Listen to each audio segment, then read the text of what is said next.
Alright, how we doing, folks? Your boy Marco's 205 numbers after the name. I'll tell you what, man. One of the cool things about Dark Souls, man, Dark Souls bosses. Freestyle Friday over here. I'm just basically putting up some Dark Souls bosses, and for twofold. One, because I think it's a really cool thing to like see in a real fun part of the game to experience, and also because one day I want to go and look back at these and be like, yeah, I beat Dark Souls. I'm not gonna go beat it again, but yeah, I beat Dark. I might do a new game plus. I still have the save file. I always wanted to do a new game plus, but yeah, I beat Dark Souls. Check it out, man. I have Freestyle Friday videos, yo. I'm making my own little playlist. Dark Souls, go look at that, man. Same thing with the Bloodborne ones. I don't really watch my videos ever, but I have on occasion watched, or when I'm talking about Bloodborne with somebody, I was like, oh yeah, that guy. Check it out, man. I got it right here.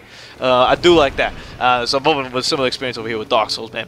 So I beat the Gaping Dragon. I honestly I felt so weak and so overwhelmed. I was like, all right, I'm going to go take on the Moonlight Butterfly. Because I've heard this guy is kind of weak and a little bit easy boss to kill over here. If he hits you with his stuff, he'll kill you pretty easily. It's a matter of protecting over here. So you'll see I brought back out the Kite Shield. I have the Battle Axe again. Even though I try to two-hand it as much as I remember when he comes inside. This is I think I beat him on my third attempt. The first attempt, I kind of just felt him out. I didn't really know what to expect. I was a little bit confused as to when to even hit him, honestly. For my first attempt, I was like, I have to go out there, do some projectile or something.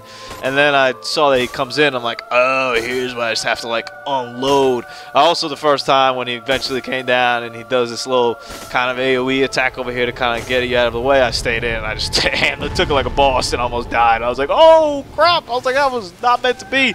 And you'll see me over here sneaking in. I believe, I mean, it depends on how strong you are. I'm sure maybe if you had like a Zwei or something at this point, you'd probably take him out with twice. But I believe if you time it out well enough, you could kill him with two times, coming down there if you just wail on him over there. But in true Dark Souls fashion, it's always better to play it safe in Dark Souls. And why risk it? Why even bother to risk it when you just play it safe over here?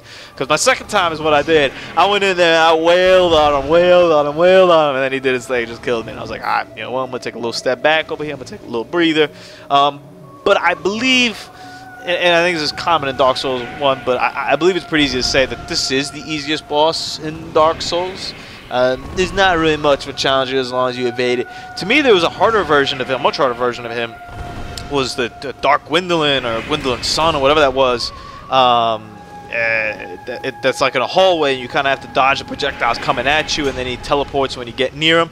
That to me was a much harder version of what this fight could have been. But you know, this kind of fits with the area. You know, this is in the around where like Seath is and that like little woodland swamp area over there. So it fits a little bit of the area, and it's one that you could kind of get to at almost at any point in the game as long as you get around that area. You kind of do it. It's not really an order, and there really isn't an order, I guess, per se in Dark Souls for a lot of things. But is a highly recommendation, right? Like, it's highly recommended that you beat him in this order, even though you not necessarily need to. He's kind of the one that, you know, you could fit him in anywhere. And if you beat him later, you could get his souls and you could beat him a lot easier, right? And if you beat him earlier, it'll be a little more difficult, but still not anything too crazy. And I think you could build a sword off of it. I honestly didn't use any of the boss souls to build any of the armor or any of the weapons. I didn't really need to.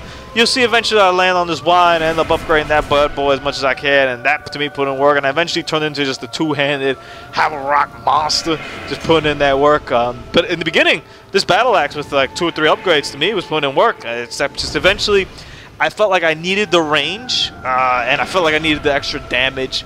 And I kind of coughed off the shield for that. I was like, you know what? I don't really need to like protect myself that much with the shield, because I didn't really find shields that were. I don't even know if I ever found the shield that was like 100% physical like defense or anything like that. And eventually you start running to fire and all types of other elements that the physical defense is only a part of it. And I couldn't really figure that out too well how to work it, so I just went all ham. Bull Marcos, man. Hope you guys have a good weekend. Deuces.